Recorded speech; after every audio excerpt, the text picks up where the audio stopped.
तो ये देखिए बर्नौलीज ट्रायल।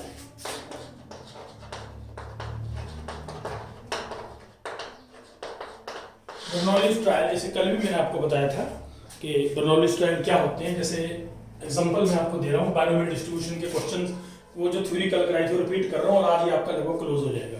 तो ध्यान दें थोड़ा सा, बर्नौलीज ट्रायल क्या है। जैसे ईच टाइम, इसमें मैंने आपको बताया था, we toss a coin, throw a die, coin को टॉस करते हैं, डाई को थ्रो करते हैं और perform an experiment. We toss a coin, we throw a die और perform an experiment. It is called trial, तो उसको ट्रायल कहते हैं। It is called as trial. Each time we toss a coin, हम coin को toss करते हैं, die को थ्रो करते हैं या कोई एक्सपेरिमेंट परफॉर्म करते हैं, तो उसको ट्रायल कहते हैं।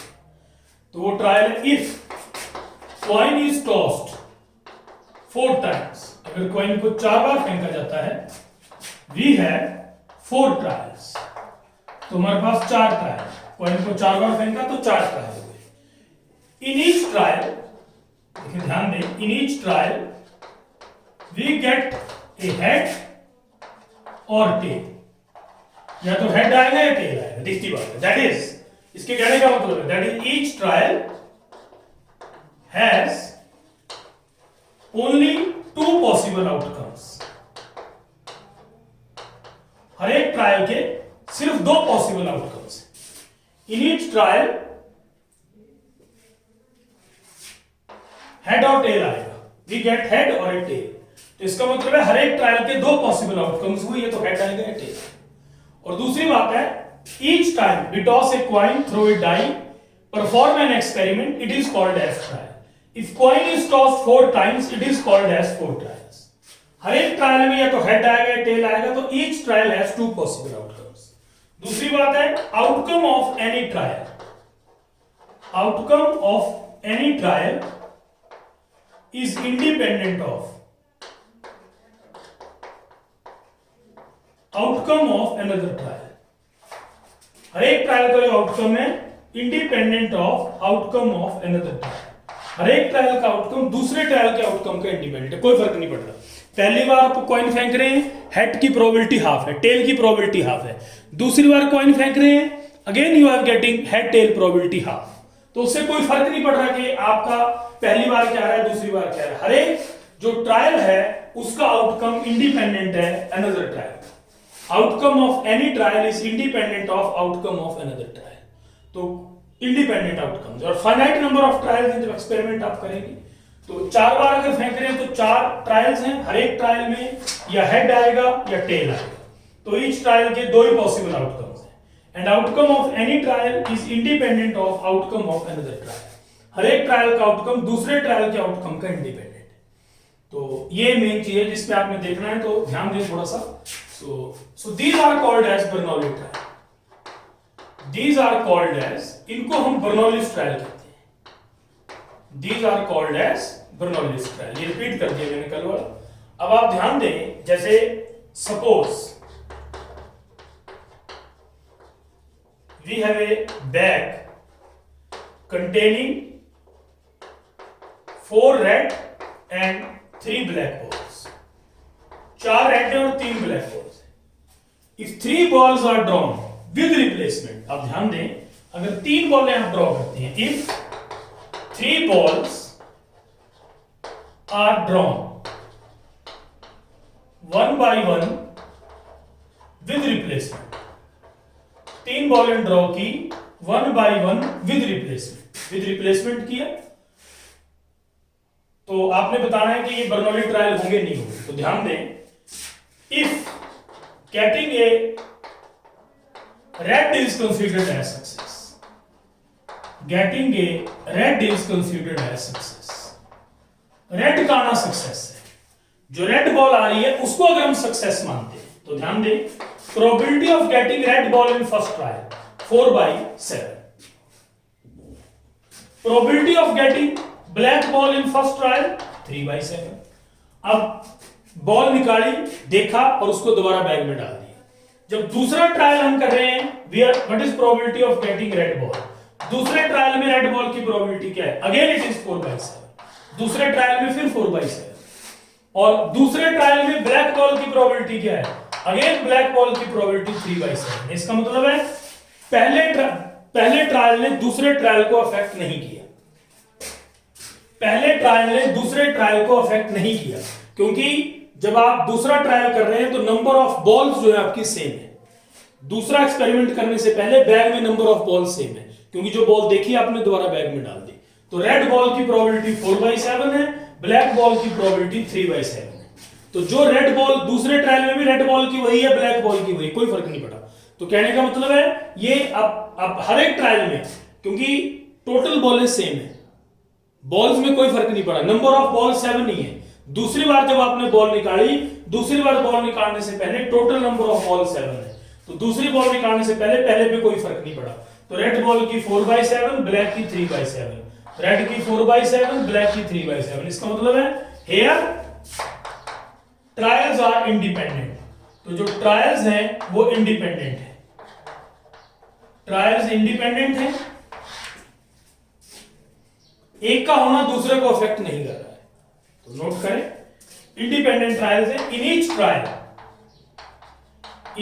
Trial that is in each trial probability of success and failure, हर एक ट्रायल में सक्सेस और फेलियर की प्रोबेबिलिटी से, probability of success and failure is, अगर रेड को आप सक्सेस माने तो जो रेड की है वही आपकी दूसरे ट्रायल में, पहले में जो है, तीसरे में वही है, क्योंकि आपने रैंडमली बॉल निकाली और विद रिप्लेसमेंट निकाले। विद रिप्लेसमेंट का मतलब बॉल्स आपकी सेम है। अगर आप विदाउट रिप्लेसमेंट निकालते हैं, ध्यान दें, if balls are drawn without replacement, अगर आप रिप्लेस नहीं करते हैं तो देखें इन 3 ट्रायल्स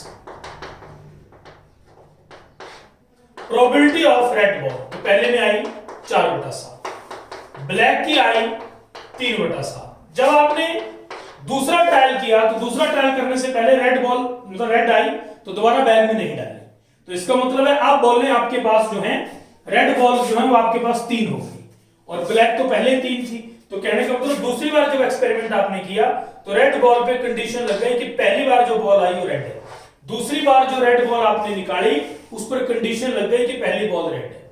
मतलब conditional probability of red ball आएगी जब पहली बार जो बॉल निकाली वो रेड है, तो दूसरी रेड पे कंडीशन लग गई पहली रेड की। इसका मतलब अब ये आएगा 3/6। और ब्लैक अगर देखें आप, अगर आप ब्लैक की बात करें तो ब्लैक की भी आपकी 3/6 होगी, क्योंकि आपके पास अगर ब्लैक आती है उसमें मतलब पहले, क्योंकि आपके पास ब्लैक 3 रह गई और टोटल बॉलें 6 रह गई। तो कहने का मतलब वही बात आ गई, इसको कंडीशनल प्रोबेबिलिटी कहेंगे। PR/R जो है इसको कहेंगे conditional probability, conditional probability of drawing, conditional probability of drawing a red ball in second draw, conditional probability of drawing a red ball in second draw, जब पहली रेड है तो इसका मतलब है दूसरी बार जो रेड आपने निकाली उस पर कंडीशन लग गई पहली रेड की, सेकंड बार जो रेड निकाली उस पर कंडीशन लग गई पहली रेड की, पहली रेड की कंडीशन लगी जो दूसरी बार आपने रेड निकाली। तो ये बर्नौलीज ट्रायल नहीं हुई। अगर विदाउट रिप्लेसमेंट हम कर रहे हैं, इफ बॉल्स आर ड्रॉन, अगर बॉल्स आपकी विदाउट रिप्लेसमेंट है, balls are drawn without replacement, without replacement अगर हम बॉल्स ड्रॉ कर रहे हैं, then they are not Bernoulli's trial. तो ये आपके बर्नौलीज ट्रायल नहीं है, these are not Bernoulli's trial, because probability of success and failure in each trial, success और फेलियर की प्रोबेबिलिटी हर एक ट्रायल में is not same. Success and failure की प्रोबेबिलिटी हर एक ट्रायल में सेम नहीं, तो ये बर्नौलीज ट्रायल आपके नहीं होंगे। So these are not Bernoulli's trial. तो ये बर्नौलीज ट्रायल नहीं है क्योंकि सक्सेस और फेलियर की प्रोबेबिलिटी हर एक ट्रायल में सेम नहीं, तो they are not Bernoulli's trial. अगर विदाउट रिप्लेसमेंट कर रहे हैं, that is if balls are drawn without replacement, if balls are drawn without replacement, अगर विदाउट रिप्लेसमेंट है then they are not Bernoulli's trial. तो वो Bernoulli's trials नहीं, without replacement अगर हम कर रहे हैं तो वो Bernoulli's trial नहीं काउंट होगी. तो इसका मतलब हुआ that is conditions for Bernoulli's trial. Conditions for Bernoulli's trial, पहली कंडीशन है there should be finite number of trials. There should be finite number of trials. आपके पास फाइनाइट नंबर ऑफ ट्रायल्स होनी चाहिए. दूसरी कंडीशन है each trial should have 2 possible outcomes. हर एक ट्रायल के 2 पॉसिबल आउटकम्स होने चाहिए, सक्सेस और फेलियर. दैट इज सक्सेस और फेलियर, या तो सक्सेस हो या फेलियर हो. तीसरी कंडीशन है outcome of each trial. Outcome of each trial is independent of. हर एक ट्रायल का जो आउटकम है independent of outcome of another trial. हर एक ट्रायल का आउटकम दूसरे ट्रायल के आउटकम का इंडिपेंडेंट. और फोर्थ कंडीशन है the probability of success and failure. Probability of success and failure in each trial is same. In each trial is same. Success और failure की प्रोबेबिलिटी हर एक ट्रायल में सेम है. There should be finite number of trials. हर एक trial के 2 possible outcomes होने चाहिए, सक्सेस होगा या फेलियर होगा. आउटकम हर एक ट्रायल का इंडिपेंडेंट है दूसरे ट्रायल का, और सक्सेस और फेलियर की प्रोबेबिलिटी हर एक ट्रायल में सेम है. तो ये Bernoulli's ट्रायल्स की कंडीशंस हैं. These are the conditions that the Bernoulli's trial should satisfy. तो Bernoulli ट्रायल में ये कंडीशन आपकी सेटिस्फाई होनी चाहिए. ये चीज आप नोट करें. तो then the trials are said to be Bernoulli's trial. अब आप देखें एक एग्जांपल देखें. और जैसे सपोज, जैसे कल भी मैंने आपको एग्जांपल दिया था, ये we toss a coin 6 times. 6 बार हम कॉइन फेंकते हैं. बस अभी प्रॉब्लम्स प्यारे, इसके प्रॉब्लम्स बहुत सिंपल है. फॉर्मूला कल भी मैंने ड्राइव कर दिया था, पर एक बार आपको दोबारा बता देता हूं. मान लो हम कॉइन को 6 बार फेंकते हैं and suppose getting a head is considered as success. Coin को 6 बार फेंकते हैं और हेड आना जो है वो सक्सेस है. Getting a head is considered as success. Then success in 6 trials, one success in 6 trials can occur by following ways. बिल्कुल, क्योंकि आप बुक पढ़ेंगे तो बुक वाले में आपको बता रहा हूं, ताकि बुक्स जब आप पढ़ें तो दिक्कत नहीं है. वही थ्योरी में बता रहा हूं और इसको क्लियर कर ले ढंग से. लाइन टू लाइन पढ़े किताब की, मैंने भी क्लियर कर दिया. वही एग्जांपल में ले रहा हूं बुक वाला. 6 ट्रायल में वन सक्सेस किस तरीके से आ सकती है. मान लो पहली बार आपका हेड आ गया तो 5 बार फेलियर होगा, क्योंकि ये चीज आपको पहले बोल दी कि आपने 6 ट्रायल की, 1 सक्सेस आ गया. सक्सेस दूसरे में भी आ सकता है, ये फेलियर. सक्सेस आपका तीसरे में भी आ सकता है, ये देखिए आप. सक्सेस आपका चौथे में भी आ सकता है. सक्सेस आपका 5वें में भी आ सकता है. सक्सेस आपका 6ठे में भी आ सकता है. तो ये हुआ आपका 6 ट्रायल आपने किए, तो इस ढंग से सक्सेस आ सकती है आपकी. पहले ट्रायल में आ सकती है, दूसरे में आ सकती है, तीसरे में आ सकती है, चौथे में आ सकती है, 5वें में आ सकती है, 6ठे में आ सकती है. तो success can occur by any of the trial. पहले में, दूसरे में, तीसरे में, चौथे में, 5वें में. If we want to find 2 successes in 6 trials, मान लो 6 ट्रायल में हम 2 सक्सेसेस निकालना चाहते हैं. तो अब आप देखें, कॉमन सेंस यूज करें. 6 बार आपने कॉइन फेंका तो 6 में से 2 के कॉम्बिनेशन कितने बनेंगे? 62. 2 प्लेसेस पे कभी भी सक्सेस आ सकती है. तो यहां लिखेंगे 2 successes in 6 trials. Can have following combination.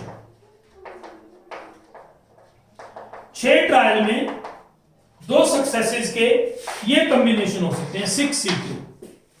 6 trial हुए और 2 सक्सेसेस के जो कॉम्बिनेशन हो सकते हैं वो 6C2 हो सकते हैं।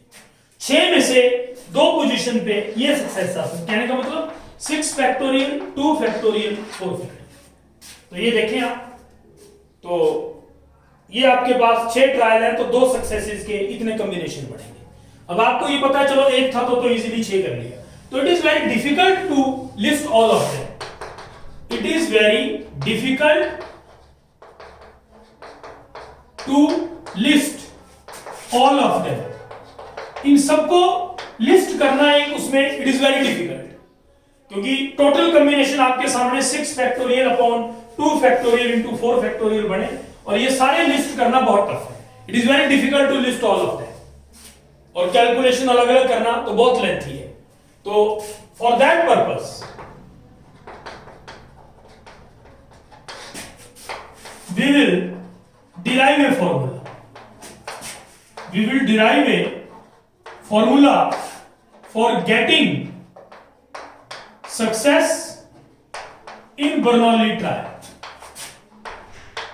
बर्नौली ट्रायल में सक्सेस के लिए हम फॉर्मूला ड्राइव कर रहे हैं। देखिए we will drive a formula, तो हम एक फॉर्मूला ड्राइव करेंगे। आप ध्यान दें, it is very difficult to list all of them.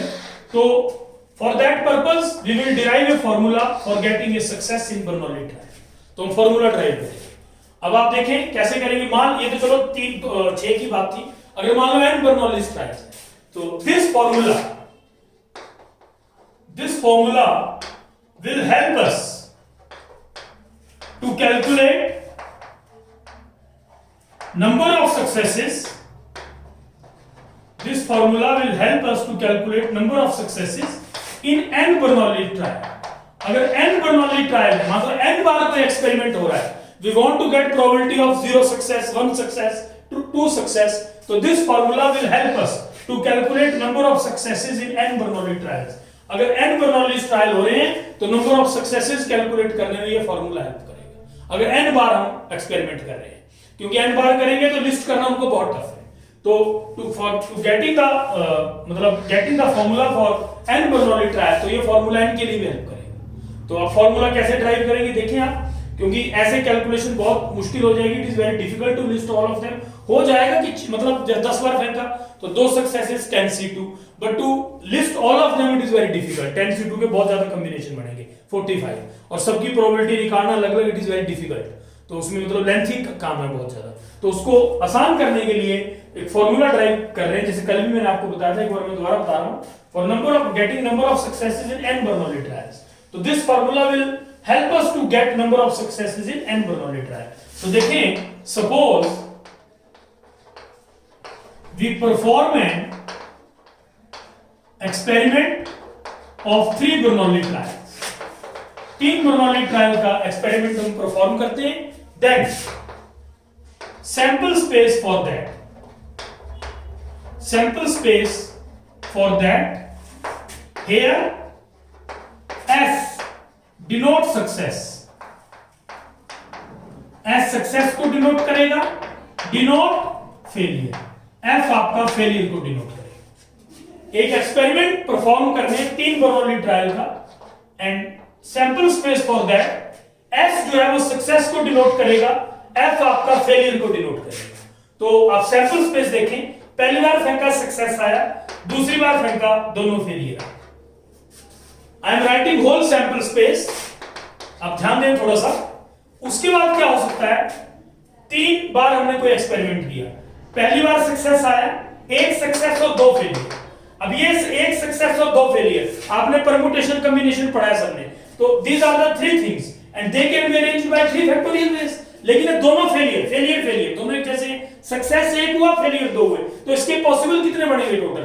1 success 2 failure, 3 factorial by 2 factorial, we are getting 3। तो 3 बनेंगे। तो देखिए कैसे बनेंगे, एक ये बन जाएगा F S F और एक बन जाएगा F F S। ये देखिए 1 सक्सेस 2 फेलियर। अब ये भी हो सकता है 2 सक्सेस 1 फेलियर, ये फिर दोबारा वही बात आ गई, दो सक्सेस एक फेलियर। इसके कितने देखो 3 है, 3 में 2 एक जैसे हैं, इसके में टोटल 3 जो है अरेंजमेंट बनेंगे, टोटल 3 देखें 3 फैक्टोरियल बाय 2 फैक्टोरियल 3 आएगा। तो इसको अरेंज कर लें एस एफ एस फिर एफ एस एस। तीनों सक्सेस उसका एक ही बनेगा, तीनों फेलियर उसका भी एक ही बनेगा। तो ये देखें ये आपका सैंपल स्पेस आया 3 बर्नौली ट्रायल के लिए। S is denoting success, F is denoting failure. For 3 Bernoulli trials this is the sample space. 3 Bernoulli trial के लिए ये सैंपल स्पेस हुआ। अब आप देखें we want to get probability of 0 success, कोई भी सक्सेस नहीं, मतलब तीनों फेलियर हुए, ये तीनों फेलियर है। तो इसका मतलब है पी एफ एफ तीनों फेलियर आए। तो लिख लेते हैं लेट प्रोबेबिलिटी ऑफ सक्सेस, मान लेते हैं probability of success it is denoted by P, probability of failure, failure जो है वो क्यू से लिखा, तीनों फेलियर है। तो इंडिपेंडेंट इवेंट है, जब भी आप कॉइन फेंकेंगे या कोई भी एक्सपेरिमेंट, बर्नौली ट्रायल में मैंने आपको बताया कि इंडिपेंडेंट होंगे, पहले का दूसरे पे कोई इफेक्ट नहीं है। जो आपके ट्रायल होंगे वो इंडिपेंडेंट है, पहला ट्रायल हो रहा है उसका दूसरे पे कोई इफेक्ट नहीं है, दूसरा हो रहा है उसका तीसरे पे कोई इफेक्ट नहीं है, तो इंडिपेंडेंट है। तो तीनों फेलियर है, तीनों फेलियर का मतलब पहली बार भी फेलियर हुआ, दूसरी बार भी फेलियर हुआ, तीसरी बार भी फेलियर हुआ। तो क्यू क्यू क्यू, तो you are getting here Q Q, independent है। इंडिपेंडेंट में आपको पता मल्टीप्लाई होता है, यू नो। तो 3 फेलियर का आया क्यू क्यू। फिर आपका 1 सक्सेस, 1 सक्सेस का क्या मतलब है? 1 सक्सेस मैंने आपको बताया it is S F F, फिर आया एफ एस एफ और आया एफ एफ एस। या ये होगा या ये होगा या ये होगा। एक सक्सेस, 3 बर्नौली ट्रायल आपने किए, 3 बर्नौली ट्रायल अगर आप कर रहे हैं तो एक सक्सेस इतने तरीके से आ सकती है। मैंने आपको तरीका बताया 3 फैक्टोरियल बाय 2। अब पता ही आपको सैंपल स्पेस लिखना है आपने, तो एक सक्सेस है 2 फेलियर है, तो दे can be arranged by 3 factorial by 2 factorial. Success आपकी दूसरे पे भी हो सकती है, सक्सेस तीसरे पे भी हो सकती है। तो ये 2 फेलियर, तो ये नोट करें आप। अब इसका प्रोबेबिलिटी कैसे आएगा? दोनों म्यूचुअली एक्सक्लूसिव है, ये होगा तो ये नहीं होगा, ये होगा तो ये नहीं होगा, ये होगा तो ये नहीं होगा। They are mutually exclusive, so they will be converted into plus plus P F S F plus P F F S. तो they are mutually exclusive. Now events are independent. जब आप बर्नौली ट्रायल कर रहे हैं तो पहला जो experiment है दूसरे का इंडिपेंडेंट है। तो सक्सेस की होगी पी, फेलियर की क्यू क्यू, फेलियर की क्यू, सक्सेस की पी, फेलियर की क्यू, फेलियर का क्यू क्यू एस। तो व्हाट यू आर गेटिंग, देखिए क्यू स्क्वायर पी, तो you are getting here 3q square P, 3q square P आया। ये नंबर 1 दे दें आप इसको, इसको नंबर 2। तो 1 सक्सेस का आया ये। अब आप 2 सक्सेसेस का ले लें, 2 सक्सेसेस, 2 सक्सेसेस में देखिए क्या आएगा, वो भी मैंने आपको बताया S S F, S F S, F S S, ये बना 2 सक्सेसेस। क्योंकि 3 बार हमने एक्सपेरिमेंट किया, तो 3 बार अगर एक्सपेरिमेंट किया तो सक्सेस इतने तरीके से आ सकती है। मतलब पहले 2 में सक्सेस आ गई, पहले में आई, दूसरे में फेलियर, तीसरे में, पहले में फेलियर, दूसरे और तीसरे में। और ये इंडिपेंडेंट है, ये होगा तो ये नहीं होगा, ये होगा तो ये नहीं होगा। तो they are mutually exclusive, mutually exclusive है, इंडिपेंडेंट तो है ही, आपस में इंडिपेंडेंट है। क्योंकि बर्नौली ट्रायल में जब भी आप एक्सपेरिमेंट कर रहे हैं, पहले ट्रायल का दूसरे ट्रायल पे कोई इफेक्ट नहीं है, तो they are mutually exclusive, so they will be converted into plus. ये म्यूचुअली एक्सक्लूसिव है तो ये प्लस में चेंज हो जाएगा पी एफ एस एस, ये it will convert into plus. और ये एंड है, एस एस एंड है, तो सक्सेस का P and success P and failure Q, plus success का पी, फेलियर का क्यू, सक्सेस का पी, फेलियर का क्यू, सक्सेस का पी, सक्सेस का पी। तो ये आ गया 3p स्क्वायर क्यू। तो 2 सक्सेसेस का 3q स्क्वायर p आया। वैसे ही 3 सक्सेसेस का आप ले, probability of 3 successes p p p, तो यू आर गेटिंग हियर, तो इसमें भी आपका p q आया। तो ये देखें, this is the probability of 0 success, probability of 1 success, probability of 2 success, probability of 3 success. तो ये आपकी प्रोबेबिलिटी आई। अब आप देखें these probabilities of 0 success, 1 success, 2 successes and 3 successes can be written by using q plus p का whole cube.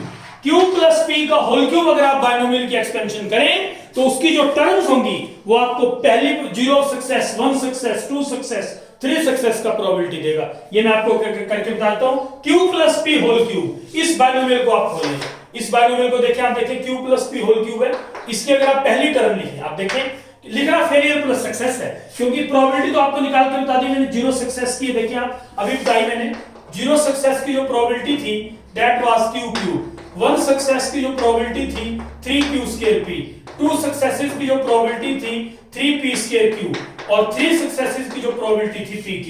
तो मैंने आपको ये बताया ये जो 0 1 2 3 सक्सेसेस की प्रोबेबिलिटी है they can be written by using q plus p whole cube, by using q plus p whole cube, q plus p whole cube मतलब पहले फेलियर लिखना फिर सक्सेस लिखना। तो ये तो बर्नौली ट्रायल में आ जाएगा कि फेलियर और सक्सेस की प्रोबेबिलिटी क्या है। तो you will write q plus p whole cube। Now how will you convert it? अब देखिए आप q plus p whole cube है, बाइनोमियल आपने प्लस 1 में पढ़ा है, इस बाइनोमियल की पहली टर्म लिखना चाहता हूं मैं, तो क्या आएगा 3c0 q क्यूब p की 0। तो देखें q क्यूब आपके पास 0 सक्सेस का प्रोबेबिलिटी आया नहीं आया? देखिए q प्लस p बाइनोमियल है, तो यह फॉर्मूला बना आपका बर्नौली ट्रायल के लिए, ये 3 के लिए बना, ऐसे n के लिए q प्लस p की n हो जाएगा। तो ध्यान दें 1 सक्सेस, अगर आप 2 सक्सेसेस की बात करें तो 3c1 आएगा। सेकंड टर्म की बात करें आप बाइनोमियल की सेकंड टर्म, इस बाइनोमियल की जो सेकंड टर्म होगी वो आपकी एक सक्सेस देगी। t2 का मतलब सेकंड टर्म, सेकंड टर्म आपको पता ही है ये बाइनोमियल है q प्लस p का होल क्यूब। तो अगर सेकंड टर्म लिखनी है तो 3c1 वो एक आ जाएगा, यहां पर q की पावर दोनों का डिफरेंस p, तो आ गया 3q स्क्वायर p। अगर आप इसकी थर्ड टर्म लिखेंगे तो यू विल गेट 2 सक्सेसेस, तो 2 सक्सेसेस का प्रोबेबिलिटी आएगा 3c2qp स्क्वायर, तो ये बन गया 3qp स्क्वायर। अगर आप इस बाइनोमियल की फोर्थ टर्म लिखेंगे, if you right fourth term of this binomial, इस बाइनोमियल की फोर्थ टर्म का मतलब है you will get here all the successes, तो यू विल गेट 3c3pq। तो ये देखें आप, तो q प्लस p की 3 जो था इस बाइनोमियल ने हमें 0 सक्सेस, 1 सक्सेस, 2 सक्सेस, सारी सक्सेसेस की जो प्रोबेबिलिटी थी वो हमें दी इस बाइनोमियल की टर्म्स ने। तो इसका मतलब हुआ in general what we can say, in general we can say that, general हम क्या कह सकते हैं, in case of n Bernoulli's trials, अगर हमारे पास n बर्नौलीज ट्रायल्स हैं, अगर हमारे पास n बर्नौली ट्रायल, अगर n बार हम कोई एक्सपेरिमेंट कर रहे हैं, if we have n Bernoulli trial, then probabilities of 0 success, 1 success up to n success can be calculated. Probabilities of 0 success, n 1 success, 2 success, अगर n बर्नौली ट्रायल हम कर रहे हैं, n बार कोई एक्सपेरिमेंट कर रहे हैं, तो 0 success, 1 success, 2 success, n success can be calculated by q plus p की n। तो उसको हम q प्लस p की n बाइनोमियल से कैलकुलेट कर सकते हैं। इसमें टोटल टर्म्स n प्लस 1 होंगी। जो फर्स्ट टर्म है वो आपकी पहली सक्सेस देगा, 0 सक्सेस देगा इसका फर्स्ट टर्म जब लिखेंगे। जो सेकंड टर्म लिखेंगे वो इसका आपका 1 सक्सेस देगा। जैसे आप देखें n अगर एक्सपेरिमेंट हम कर रहे हैं, फर्स्ट टर्म जो है इसकी वो आएगी nc0 और वो आएगा q की n, तो दैट विल गिव 0 सक्सेस, एक भी सक्सेस नहीं हुआ। तो इस बाइनोमियल की जो पहली टर्म है that will give probability of 0 successes, second term probability of 1 success. तो in general n plus 1th term of this binomial, n plus 1th term of this binomial, इस बाइनोमियल की जो n plus 1th term है will give, वो देगी आपकी n successes, will give probability of n successes, n successes की probability देगी। n plus 1th term जो इस बाइनोमियल की है that will give probability of n successes, जो n plus 1th term है इस बाइनोमियल का। तो नोट कर लें, बर्नौली ट्रायल जब भी आपको लगे कि इंडिपेंडेंट है, बर्नौली ट्रायल हो रहा है, तो उसमें आप बाइनोमियल डिस्ट्रीब्यूशन लिखें q प्लस p की n और उससे आप कैलकुलेट कर सकते हैं। तो इसमें आप ध्यान दें थोड़ा सा, जैसे इस ढंग से अगर आप लिखते हैं, आप ध्यान दें थोड़ा सा, रैंडम वेरिएबल 0 1 2 और ऐसे continuation you go for this, और लास्ट में आपका ऐसे कंटिन्यूशन जाके और यहां पर आप n के लिए लिखते हैं तो px, तो q 0 सक्सेस nc0 q की n, NC1 Q की n minus 1 P, NC2 Q की n minus 2 P square, NCn P की n। तो ये देखें ये जो इसको बोलते हैं प्रोबेबिलिटी डिस्ट्रीब्यूशन, आपको लास्ट लेक्चर में बताया था, मतलब इस टेबल को प्रोबेबिलिटी डिस्ट्रीब्यूशन कहते हैं। And this is also called as, इसको एक और नाम भी है binomial distribution. This is also called as binomial distribution for probability distribution। binomial distribution है for probability distribution having n and p are parameters, n और p इसके parameter, n and p are parameters। this is binomial distribution for probability distribution, जिसके लिए n और p इसके parameter है, n and p are parameter, क्योंकि for given value of n and p we can calculate probability distribution, because for given value of n and p, given value of n and p we can calculate probability distribution। n और p की given value के लिए हम इसमें probability distribution calculate कर सकते हैं। तो that is why this is called as binomial distribution for given probability distribution with parameter n and p। तो इस ढंग से है। और एक और बात, इन जैसे आप देखें इन q plus p की n probability of x successes, x successes का मतलब होगा it is x plus 1th term of, क्योंकि आपने पढ़ा होगा कि 0 सक्सेस है तो इसकी पहली टर्म है, तो x successes का मतलब x plus 1th term of q plus p की n, q plus p की n की x plus 1th टर्म, और वो होगी ncx q की n minus x px। तो नोट करें, अगर x सक्सेसेस की बात करें हम बर्नौली ट्रायल में q plus p की n में, x सक्सेसेस का जो प्रोबेबिलिटी होगा, x सक्सेसेस का जो प्रोबेबिलिटी होगा वो इस बाइनोमियल की x plus 1th टर्म आएगी, x plus 1th term of this binomial, और इस बाइनोमियल की x plus 1th टर्म ये होगी, और इसको क्या कहा जाता है, this is also called as probability function of given binomial distribution। तो इसको probability function कहा जाता है given binomial distribution का। This is also called as probability function of given binomial distribution। जो given binomial distribution है उसका probability function भी इसको कहा जाता है। So this is also called as probability function of given binomial distribution। और कोई आपसे पूछे कि binomial distribution क्या है, तो उसका ये आंसर है फेलियर प्लस सक्सेस की n। This is called as binomial distribution.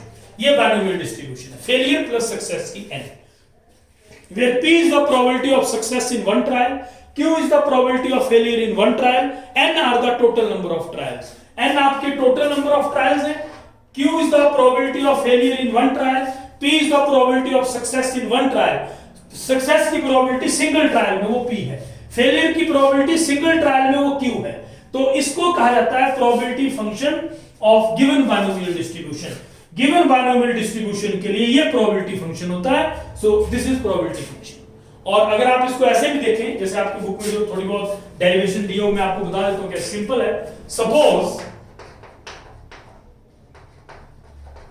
We have n Bernoulli trials. अब कैसे आया इसको देखें, हम जनरलाइज करने की कोशिश करें। n बर्नौली ट्रायल, हमारे पास n बर्नौली ट्रायल है, n बार हमने कोई एक्सपेरिमेंट किया। बर्नौली ट्रायल का मतलब आप समझ गए, जब मैंने बर्नौली ट्रायल की बात कर दी, हर एक ट्रायल का आउटकम दूसरे ट्रायल के आउटकम से इंडिपेंडेंट है। सक्सेस और फेलियर की प्रोबेबिलिटी हर एक ट्रायल में सेम रहेगी। मान लो हमारे पास n बर्नौली ट्रायल्स है, suppose we have n Bernoulli trial, मान लो n बर्नौली ट्रायल हुए, देन x सक्सेसेस, जो x सक्सेसेस है, मान लो x सक्सेसेस निकालना चाहते हैं आप, x successes can have following veg. कितने तरीके से x सक्सेसेस हो सकती है n में, तो n x मतलब n बार कोई चीज हुई और उसमें से x सक्सेसेस, n में से x कितने तरीके से अरेंज सिलेक्शन हो सकती है, ncx।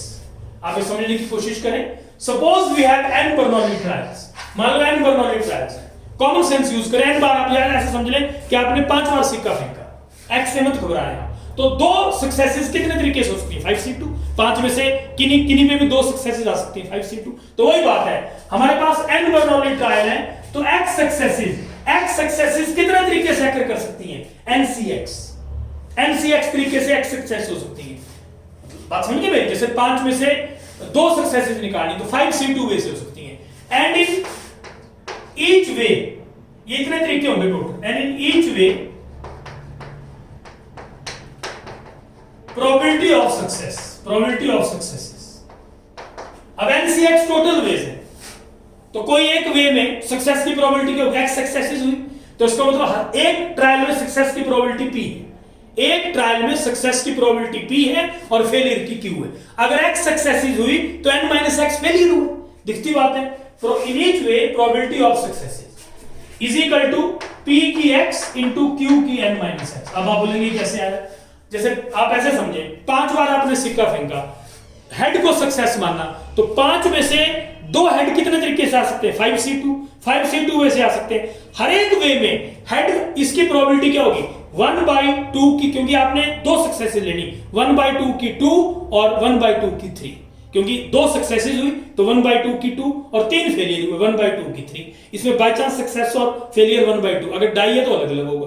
तो और 5C2 मतलब टोटल वेज होंगे हर एक वे में। 5C2 में से कोई एक वे ले लो, 5 में से 2 सक्सेसेस का कोई एक वे ले लो, तो एक वे में क्या होगा? 2 सक्सेसेस हुई तो 1/2 की 2 एंड 3 फेलियर हुए 1/2 की 3, तो टोटल कितने? 5C2 इंटू 5C2 कर दो, तो एक में हुआ। तो एक में जो सक्सेस प्रोबेबिलिटी ऑफ सक्सेसेस हुई एक वे में, X सक्सेसेस इतने तरीके से हो सकती हैं। जब N बार आपने बर्नौली ट्रायल किए, X successes can occur by this ways. Now in each way the probability of success P की X, P बार, P जो है एक ट्रायल में सक्सेस की प्रोबेबिलिटी, X सक्सेस हुई, P की X Q की N-X। So probability of X success जो होगा वो होगा NCX Q की N-X PX। This is X plus 1th term, ये X plus 1th term I of binomial Q plus P की N, इसकी X प्लस 1th टर्म ये। और इसको क्या बोलते हैं? क्या बोला मैंने? This is also called as probability function of given binomial distribution. Given binomial distribution का प्रोबेबिलिटी फंक्शन भी इसको कहा जाता है। तो ये ढंग से मैंने आपको थ्योरी एक्सप्लेन कर दी, कहीं कोई दिक्कत वाली बात नहीं। कि एक चीज आपको क्लियर की, बुक से भी देखें, इसको भी स्टडी करें जो मैंने बताया।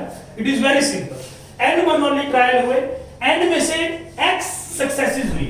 X सक्सेसेस का मतलब N में से X कितने तरीके से सिलेक्ट होता है? NCX।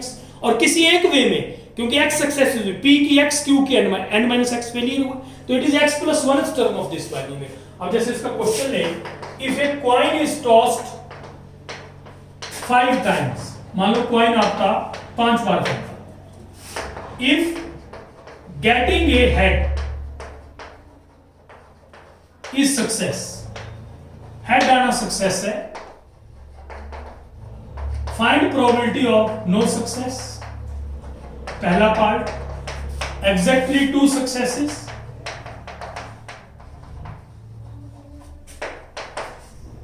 Eight least 1 success,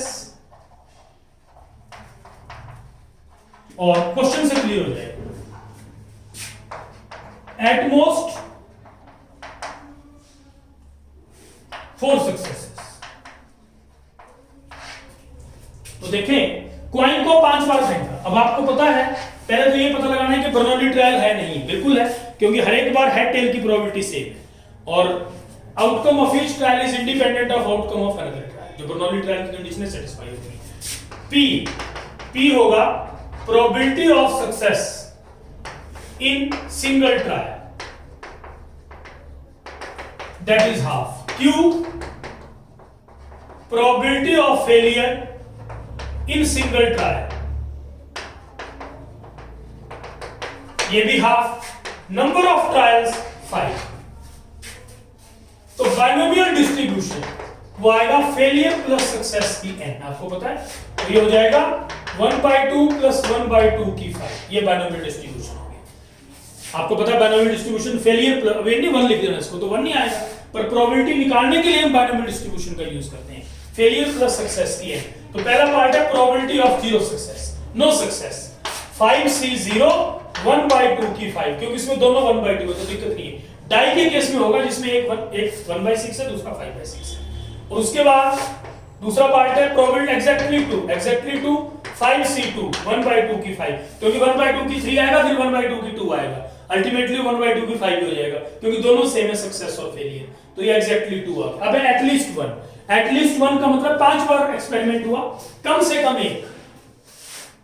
probability of at least 1 success, at least का मतलब है एक भी हो सकता है, 2 भी हो सकता है, 5 भी हो सकता है। तो 1 2 3 4 5 सारे कैलकुलेट करने पड़ेंगे। आपको पता है कोई भी एक्सपेरिमेंट आप करते हैं तो 0 सक्सेस से लेकर n सक्सेस तक n बार करते हैं, सारी प्रोबेबिलिटीज का सम 1 होता है। As we know P0 P1 P5 ये 1 है, तो इसका मतलब P1 से लेकर P5, क्योंकि ऐसे कैलकुलेट करना मुश्किल है, मतलब सारी कैलकुलेशन बहुत ज्यादा हो जाएगी, तो ये हो जाएगा 1 माइनस P0, तो 1 माइनस 5C0 1/2 की 5, 1 minus 1/32 and that comes out to be 31/32। उसके बाद at most 4 successes, probability of at most 4 successes, at most 4 successes, at most का मतलब है मैक्सिमम 4, मिनिमम कितनी भी हो सकती है, P0 P1 P4 मैक्सिमम 4। अब P0 निकाले, P1 निकाले, P2 निकाले, P3 निकाले, P4 निकाले, इट इज वेरी लेंथी, तो वही यूज करेंगे कि P0 से P5 तक प्रोबेबिलिटी डिस्ट्रीब्यूशन, P0 से P5 तक 1 है, तो you will get this here 1 minus P5, 1 minus 5C5 1/2 P5, again it is 31/32। तो ये आपको एक बस ऐसे ही है सारे क्वेश्चन आपके, बस ये पता लगा। अब बॉल्स के केस में बाइनोमियल डिस्ट्रीब्यूशन कब लगेगी, जब आपकी रिप्लेसमेंट अलाउड है, क्योंकि रिप्लेसमेंट अलाउड है तभी वो बर्नौली ट्रायल होंगे, अगर रिप्लेसमेंट नहीं है तो नहीं लगेगी। तो बस इतनी सी बात है, ये प्रॉब्लम है। देखो अगर आप मैं डाई फेंकता हूं, डाई की बात करूंगा तो उसमें 1/2 नहीं रहेगी, फेलियर की 5/6 होगी, सक्सेस की 1/6 होगी। तो प्लीज नोट दिस, आप देखिए इसको, coin is tossed 5 times, getting a head is considered as success. तो पहले एक ट्रायल में हेड की प्रोबेबिलिटी निकाली हाफ, उसी ट्रायल में फेलियर की निकाली हाफ, टोटल ट्रायल 5 हुए, तो फेलियर प्लस सक्सेस की n, वो बाइनोमियल डिस्ट्रीब्यूशन लिख दिया। एटलीस्ट 1, कम से कम एक, 2 भी हो सकते हैं, 3 भी, 4 भी, 5 भी। P0 से P5 तक 1 है, तो P1 से P5 तक होगा 1 माइनस P0, तो ये आएगा, तो ये 31/32। एटमोस्ट 4, एटमोस्ट 4 का मतलब मैक्सिमम 4, तो नीचे 0 भी हो सकती है, P0 से P4 ये आ गया। So this is the required solution. इस एग्जांपल से मैंने कंसेप्ट क्लियर करने की कोशिश की है, तो काफी हद तक मैंने आपको चीजें कवर की। इसमें थ्योरी मैंने एक बार दोबारा करा दी आपको, again I have repeated the theory मैंने दोबारा करा दी, पिछले लेक्चर वाला रिपीट किया जो 23वें लेक्चर में कराया, ताकि आपको दिक्कत नहीं आए। बस अब अगले लेक्चर में सिर्फ क्वेश्चन और क्वेश्चन, एनसीईआरटी के मैथ्स पे क्वेश्चन इसके बहुत सिंपल है, आपको बाइनोमियल डिस्ट्रीब्यूशन लिखना है, फेलियर प्लस सक्सेस की n, फिर जो उसने पूछा है वो कर दीजिए और easily you can get the answer. तो ये आपका सॉल्यूशन। तो ये एक क्वेश्चन मैंने आपको भी कराया, नेक्स्ट क्लास में एनसीईआरटी के क्वेश्चन और आईआईटी के question, I will bind up this chapter और ये चैप्टर आपका क्लोज हो जाएगा। So that's all about today's lecture.